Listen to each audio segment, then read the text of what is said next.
नमस्कार दोस्तों, कैसे हैं आप सब। आशा करता हूं आप सभी सुखी व स्वस्थ होंगे। दोस्तों, मैं हूं एडवोकेट राजेश, आप सभी का मैं स्वागत करता हूं अपने मंच पर।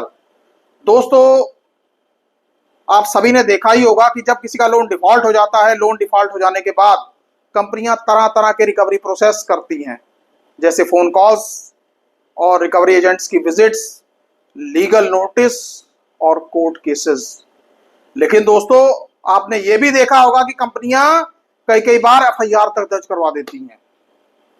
दोस्तों, एफआईआर दर्ज करवाना ऑनरेबल सुप्रीम कोर्ट कई बार कह चुका है कि वित्तीय लेन देन के मामले में क्रिमिनल केस की कोई जगह नहीं।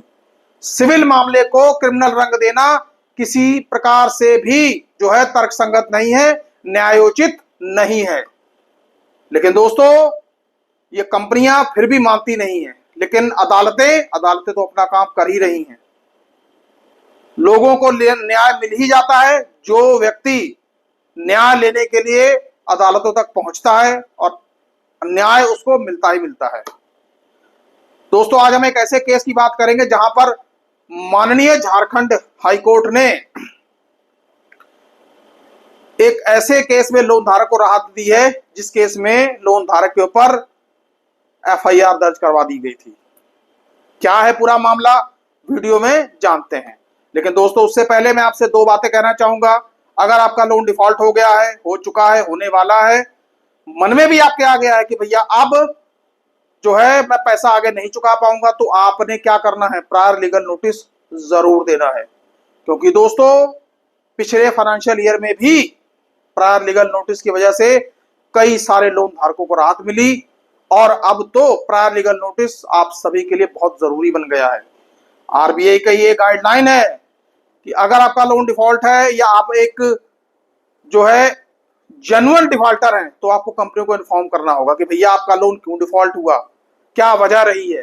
दोस्तों, वजह वैसे तो आम ही होती हैं, जॉब चले जाना, बिजनेस में लॉस हो जाना या फिर घर में कोई मेडिकल इमरजेंसी।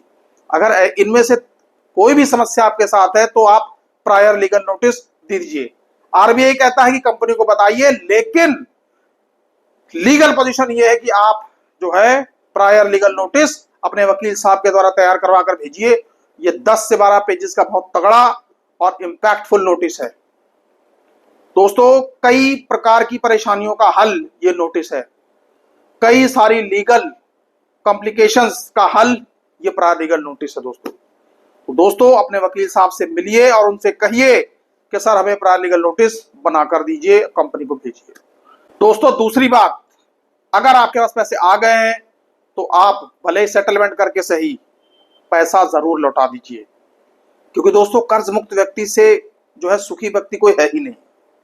दोस्तों, हमारे प्लेटफॉर्म पर भी आपको यही कहा जाता है कि अगर आपने लोन लिया है तो पैसा लौटा दीजिए। ठीक है, आज आपके पास नहीं है, कोई बात नहीं, लेकिन कल जब पैसा आपके पास आ जाता है, भले ही सेटलमेंट करके सही पैसा जरूर लौटाइए दोस्तों, और एक अच्छे नागरिक होने का सबूत दीजिए। खैर, अब हम बात करेंगे झारखंड हाईकोर्ट के उस फैसले की जहां पर लोन धारक को झारखंड हाईकोर्ट के द्वारा बहुत बड़ी राहत दी गई। दोस्तों, केस का नाम है Vimalendu Kumar Jha versus state of Jharkhand.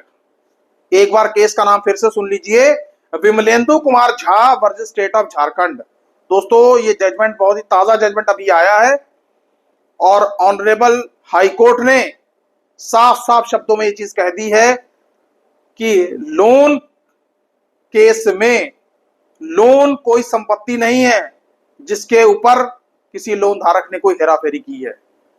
और दोस्तों, चीटिंग का मामला जहां तक है, उसमें यह कंपनी को साबित करना होगा कि धोखाधड़ी की मंशा आरंभ से ही थी। दोस्तों, इस केस में हुआ क्या था, जो विमलेंदु कुमार झा थे उनका किसी सहकारी बैंक से लोन चल रहा था। सरकारी बैंक से लोन लगभग उन्होंने 9,30,000 का लिया था, जिसमें से 7.5 लाख रुपए वो पे कर भी चुके थे।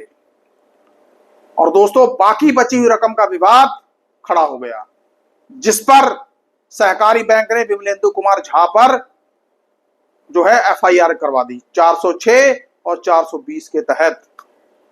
लेकिन दोस्तों, मामला होते होते पहुंच गया झारखंड हाईकोर्ट। और दोस्तों, झारखंड हाईकोर्ट ने कई सारे फैक्ट्स को एग्जामिन करते हुए साफ कहा कि लोन जो है वो कोई संपत्ति नहीं है जिसके ऊपर लोन धारक ने उस पर छेड़छाड़ की हो। और जहां पर धोखाधड़ी की बात है तो धोखाधड़ी तब साबित की जा सकती है अगर इस लोन अमाउंट में या इस केस में धोखाधड़ी शुरू से ही की गई हो। जबकि लगभग 7.5 लाख का लोन, 7,30,000 का लोन जो था वो ऑलरेडी चुका दिया गया था। तो झारखंड हाईकोर्ट ने पाया कि किसी प्रकार की धोखाधड़ी का मामला तो है ही नहीं। ऑनरेबल कोर्ट ने सभी फैक्ट्स को एग्जामिन करते हुए एफआईआर को ही रद्द कर दिया। और दोस्तों, इसमें सतीश चंद्र झा के भी जजमेंट को कोर्ट किया गया।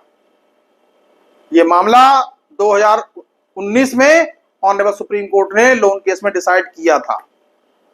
तो दोस्तों, बात साफ है यहां पर।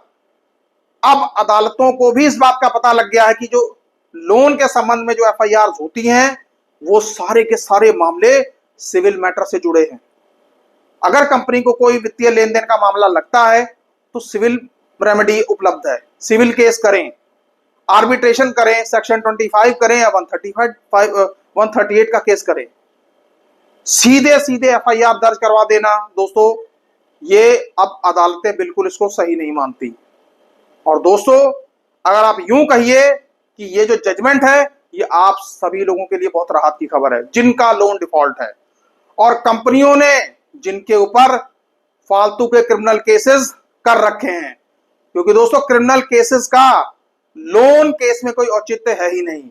हाँ दोस्तों, अगर मामला विलफुल डिफॉल्टर का है और बड़ी अमाउंट का मामला है तो ऐसे में फिर तो ऑनरेबल सुप्रीम कोर्ट का भी इसके ऊपर जजमेंट है। लेकिन जहां पर ऑलरेडी आदमी पैसा चुका चुका है, प्रायर लीगल नोटिस दे चुका है, कंपनी को बता चुका है, उसके बावजूद फिर भी कंपनियां अगर इस तरीके का काम कर देती हैं, क्रिमिनल केस दर्ज करवा देती हैं या एफआईआर दर्ज करवा देती हैं, तो इस तरीके के जजमेंट जो हैं कंपनियों की इस गलत कार्रवाई को रोकने के लिए काफी हैं दोस्तों।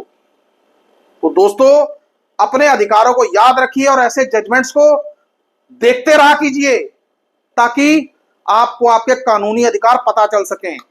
और दोस्तों, बैंकों की जो फालतू की गीदड़ धमकियां होती हैं कि हम आपके ऊपर केस कर देंगे, आपको जेल भिजवा देंगे, इससे डरने की जरूरत नहीं है। हाँ, कंपनी का पैसा है, कंपनी अपना पैसा आपसे वसूलने का अधिकार रखती है, लेकिन कैसे? प्रॉपर चैनल से, सिविल केसेस से, आर्बिट्रेशन से या फिर और जो लीगल रेमेडीज हैं। डरा धमकाकर या इस तरीके के कानूनी केस कर क्रिमिनल कानूनी केसेस करके बिल्कुल भी नहीं सर। तो इसलिए अपने अधिकारों को याद रखिए और अपने वकील साहब के टच में जरूर रहिए दोस्तों। और दोस्तों, अगर आपको इस जजमेंट के बारे में कोई जानकारी चाहिए या आपके मन में कोई सवाल है तो आपकी स्क्रीन पर हमारे व्हाट्सएप नंबर दिए गए हैं, आप हमें उसके ऊपर मैसेज कर सकते हैं। मेरे द्वारा और मेरी टीम के द्वारा आपको पूरी तरीके से रिप्लाई दिया जाएगा दोस्तों, आज के लिए बस इतना ही। एडवोकेट राजेश कुमार को दीजिए इजाजत। सुखी रहिए, स्वस्थ रहिए। जय हिंद, जय भारत।